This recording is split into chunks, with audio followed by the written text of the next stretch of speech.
Olá, sejam todos bem-vindos. Essa é uma continuação da nossa aula que falamos sobre a igreja.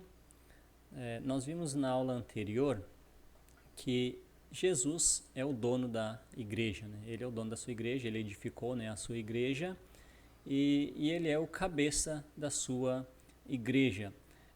Jesus está acima de todos nós, né? Mas a gente tem que lembrar que há apenas 2 degraus na igreja do nosso Senhor Jesus. O primeiro degrau é onde está Jesus, né? O cabeça está acima de todos, é o nosso Senhor Jesus. E no segundo degrau, o degrau mais baixo, estão todos nós, todos aqueles que foram batizados, que faz parte da igreja do nosso Senhor Jesus, está neste degrau abaixo. Não tem vários degraus, né? Não tem hierarquia na igreja do nosso Senhor Jesus, como nós vimos no mundo religioso hoje, onde os homens criam vários degraus.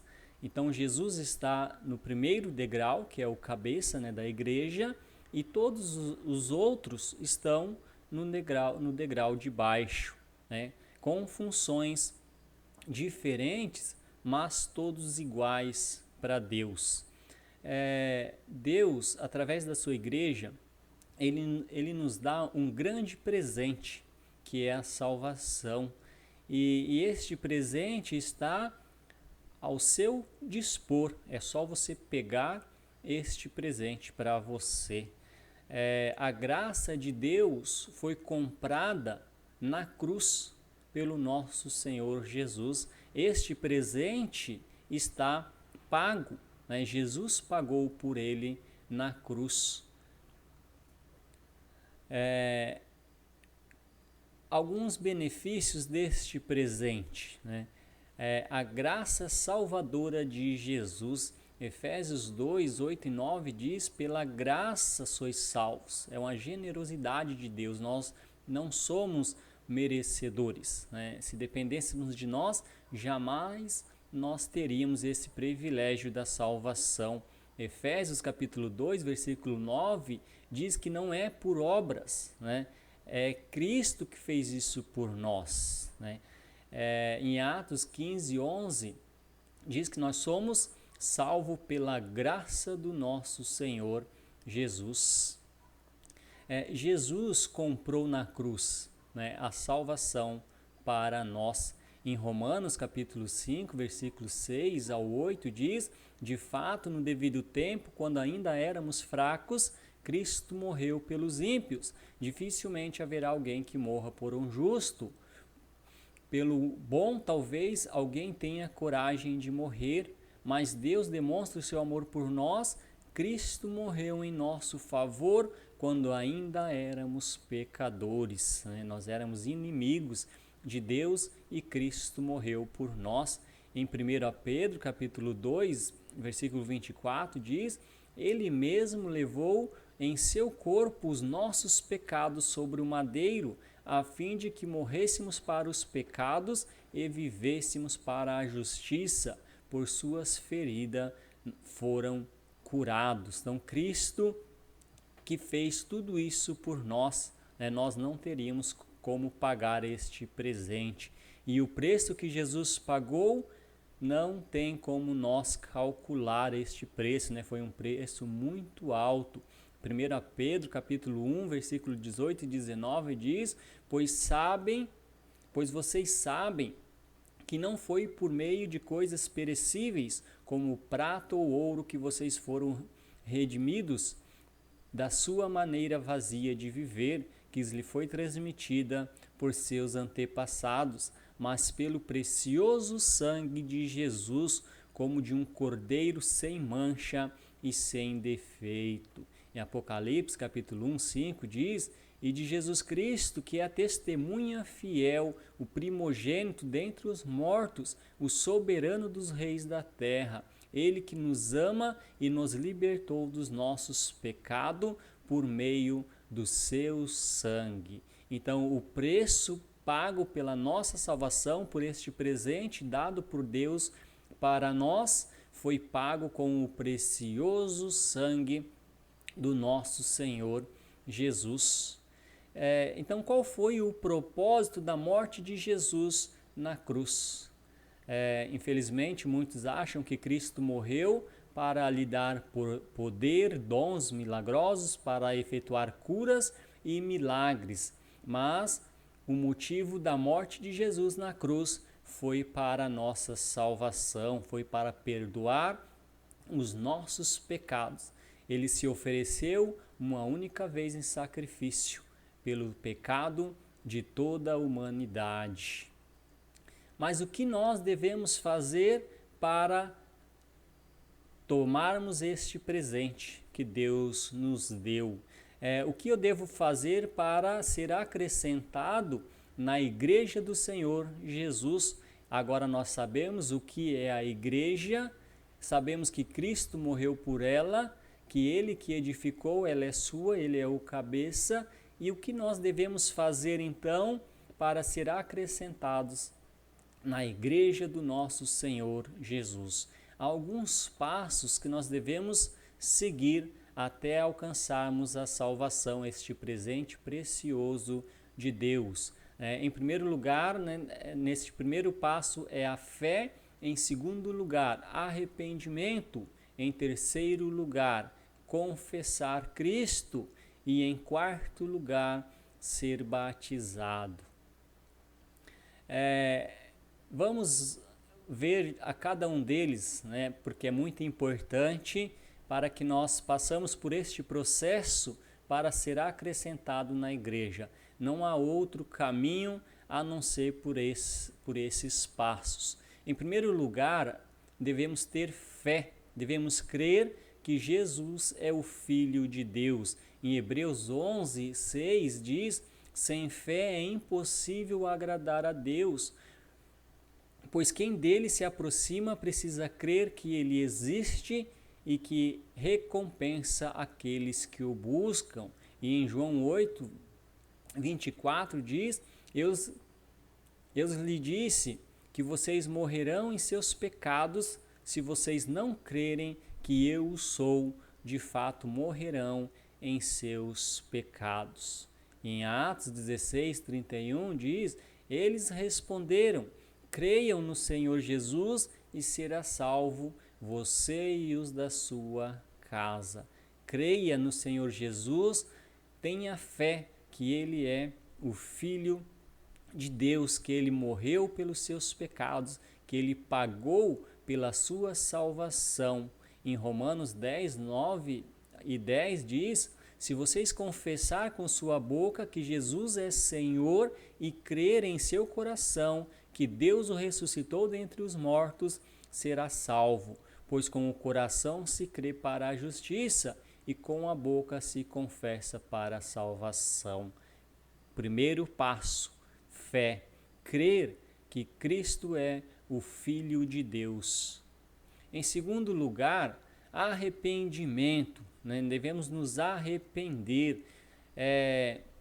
O que significa este arrependimento? Nós devemos nos arrepender do nosso jeito de ser, de viver, e agora para uma nova vida, uma mudança de opinião ou de vontade. Isso é arrependimento. Em Lucas 13:3 diz: eu lhe digo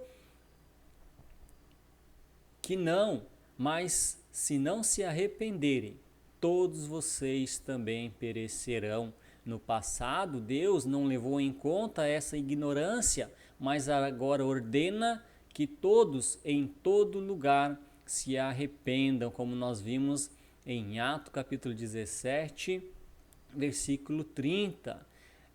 Você já ouviu falar em tristeza santa?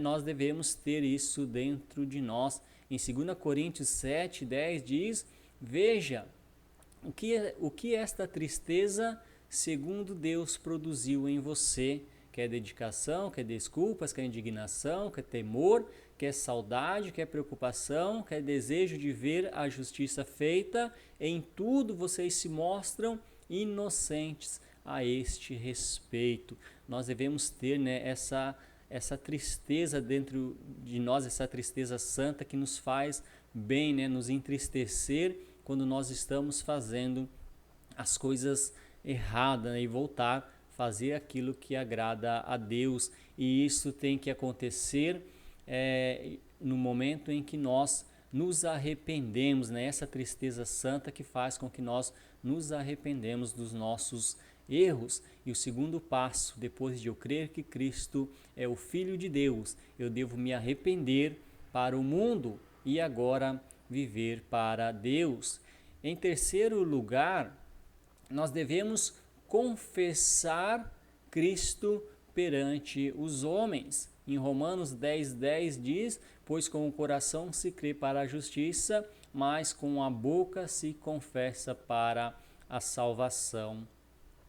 Em Mateus 10:32 e 33 diz: quem, pois, me confessar diante dos homens, eu também o confessarei diante do meu Pai que estás no céu. Mas aquele que me negar diante dos homens, eu também negarei diante do meu Pai que estás no céu. Nós devemos confessar Cristo como o Senhor, não ter vergonha de falar: agora eu estou salvo, Cristo é o meu Senhor e Salvador. Se eu estiver com este sentimento, com esta vontade, é porque foi gerado em mim este terceiro passo de confessar Cristo como Senhor.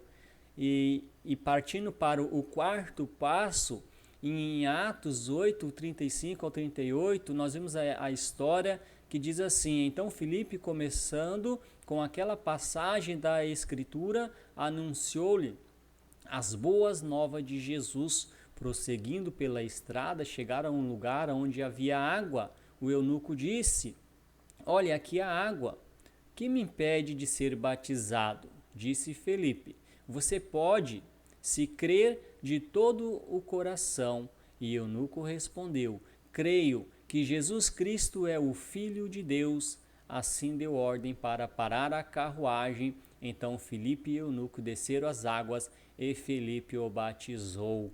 O quarto passo: você tem fé, você crê que Jesus é o Filho de Deus, que ele morreu pelos seus pecados, que ele morreu para te dar uma nova vida. Você se arrepende da vida que você leva, não quer mais viver deste jeito. Você já tem condição de confessar Cristo diante dos homens. Então, agora você está habilitado para o quarto passo, que é ser batizado. Nós devemos ser batizados para entrar no reino de Deus. Infelizmente, muitos defendem que não é necessário o batismo, né? E muitos usam aquela passagem do ladrão na cruz, né? Para dizer que não necessariamente não precisa do batismo. Mas nós vamos ver por que é necessário o batismo nas águas. Em Gálatas 3, 26 e 27 diz: todos vocês são filhos de Deus mediante a fé em Cristo Jesus, pois os que com Cristo foram batizados, de Cristo se revestiram. Então é no momento do batismo que nós somos revestidos de Jesus.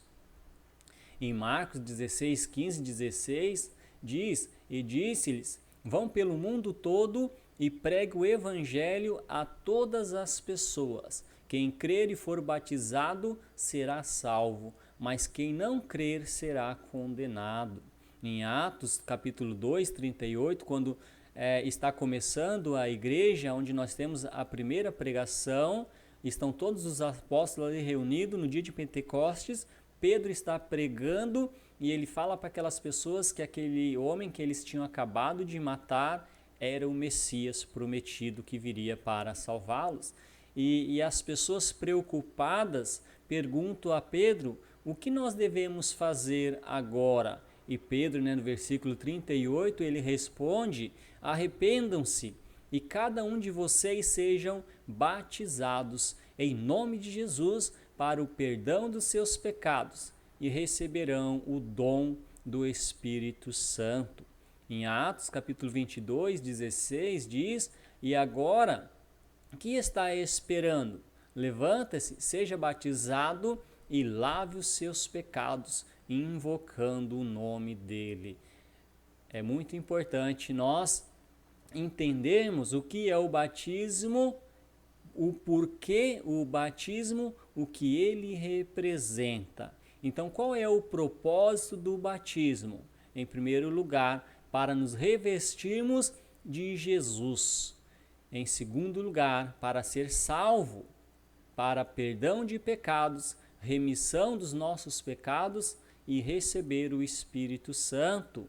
E é no batismo que são lavados, né, os nossos pecados. O que é batismo? A palavra baptizo do grego significa mergulhar ou imergir. Então, para ser batizado tem que ter água. Quando João começou a batizar, ali no capítulo 3, né, de João 23, diz assim: João também estava batizando em Enom, perto de Salim, porque havia ali muitas águas, e o povo vinha para ser batizado. Este João que estava batizando ali é João Batista, né? Começou a batizar, né, preparando para a vinda de Jesus. E o batismo, por que tem que ter muita água, ou suficiente para que a pessoa seja totalmente mergulhada, né? Ela tem que ser totalmente afundada mesmo dentro da água. Porque o batismo ele representa um sepultamento. Em Romanos 6,4 diz: portanto, nós somos sepultados com ele na morte por meio do batismo, a fim de que, assim como Cristo foi ressuscitado dos mortos mediante a glória do Pai, também nós vivamos uma nova vida. Então, tem que ter muita água o suficiente para a pessoa ser totalmente sepultada. Tem um lugar apropriado. Algumas congregações têm o batistério com água suficiente, né, para sepultar essa pessoa na água. Pode ser num rio. Tem que ser em água corrente? Não, né? Alguns defendem que tem que ser água corrente para levar os pecados. Não, né? Pode ser uma piscina, pode ser uma caixa d'água. O importante é que tenha água suficiente para sepultar a pessoa dentro daquela água. O batismo ele é semelhante à morte de Jesus. Em 1 Pedro capítulo 2, versículo 24, diz: ele mesmo levou em seu corpo os nossos pecados sobre o madeiro, a fim de que morrêssemos para os pecados e vivêssemos para a justiça. Por suas feridas vocês foram curados. Então o batismo ele é semelhante à morte de Jesus. Jesus morreu pelos nossos pecados. Em Romanos 6, 11, 12, diz: porque morrendo ele morreu para o pecado de uma vez por todas, mas vivendo vive para Deus. E o versículo 11 diz da mesma forma: considerem-se mortos para o pecado, mas vivos para Deus em Cristo Jesus. Cristo morreu pelos pecados. Nós pecadores morremos também para o pecado. Ou seja, Jesus morreu pelos pecados e nós morremos para o pecado. O batismo também ele é semelhante ao sepultamento de Jesus. Jesus morreu e foi sepultado, né? E nós, quando nós somos mergulhados na água, nós somos sepultados. Lembra de Mateus 6, 3 e 4? Que nós fomos sepultados com ele na sua morte pelo batismo. Então, o batismo é muito importante porque ele representa a morte de Jesus e o sepultamento do nosso Senhor Jesus. Em Romanos 6,4, vou ler o versículo completo, né, que diz: ou vocês não sabem que todos nós que fomos batizados em Cristo Jesus, fomos batizados em sua morte, portanto fomos sepultados com ele na sua morte por meio do batismo, a fim de que, assim como Cristo foi ressuscitado dos mortos, mediante a glória do Pai, também nós vivamos uma vida nova. Então Jesus morre pelo pecado, pelos pecados de todos nós e é sepultado. Nós morremos para o pecado e somos sepultados nas águas. O batismo também ele é semelhante à ressurreição de Jesus. Romanos 6,5 diz que se nós formos unidos com ele na semelhança da sua morte, seremos na semelhança da sua ressurreição. Então, o batismo ele é semelhante à morte, o sepultamento e ressurreição. Jesus morreu pelos pecados de toda a humanidade. Ele foi sepultado e ressuscitou. Nós, depois de todos aqueles passos que eu falei anteriormente, até chegarmos no batismo, nós morremos para o pecado. Nós somos sepultados nas águas e ressuscitamos para uma nova vida. Em João 3,5 diz, respondeu Jesus, digo-lhes a verdade, ninguém pode entrar no reino de Deus se não nascer da água e do Espírito. Portanto, se alguém está em Cristo, é nova criação. As coisas antigas já passaram e eis que surgiram coisas novas, como nós vimos em 2 Coríntios, capítulo 5, versículo 7. 5 coisas são necessárias para que seja válido o batismo. Em primeiro lugar, tem que ser por imersão, tem que ser sepultado completamente nas águas. Em segundo lugar, tem que haver arrependimento. Em terceiro lugar, tem que confessar a sua fé em Cristo. Em quarto lugar, tem que ser para a remissão de pecados. E em quinto lugar, tem que ser em nome do Pai, do Filho e do Espírito Santo. Em Efésios capítulo 4, versículo 5 diz, há um só Senhor, uma só fé, um só batismo. Meu amado, como foi o seu batismo? Quando você foi batizado, você passou por todos esses passos, você teve fé em Cristo, você se arrependeu dos seus pecados, você confessou Cristo como Senhor, você se batizou entendendo que o batismo era para o perdão de seus pecados e foi em nome do Pai, do Filho e do Espírito Santo. Não tenha dúvida do seu batismo. Qualquer dúvida, entre em contato conosco e nós estamos aqui disponível para lhe ajudar a entender, porque o batismo é muito importante. Jesus diz que quem não nascer da água e do Espírito não pode ver o reino de Deus. Então nós estamos falando da igreja, o que é a igreja, quem é o dono da igreja e o que tem que fazer para ser acrescentado nesta igreja. Sem o batismo, corretamente, não podemos entrar na igreja do nosso Senhor Jesus. E outra coisa muito importante também nesta aula sobre o batismo é que nós não podemos batizar crianças. Por que nós não podemos batizar crianças? Porque nós vimos nessa aula que tem que ter todos aqueles passos. Como uma criança vai crer que Jesus Cristo é o Filho de Deus? Como que uma criança vai se arrepender? Como que uma criança vai confessar Jesus para as pessoas?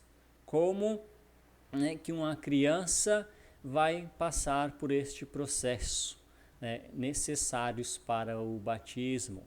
Então, enquanto ela não atingir uma idade que ela saiba discernir o bem do mal, de ter a consciência de entender o que é pecado, quem é Jesus, ela não tem condição de ser batizada.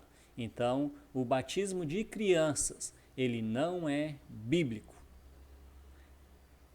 Tome muito cuidado porque se o seu batismo não foi feito corretamente, é bem provável que você não foi acrescentado ao reino de Deus.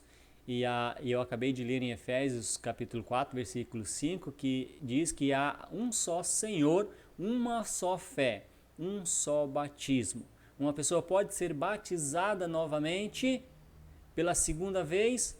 Eu acabo de falar que há só um batismo.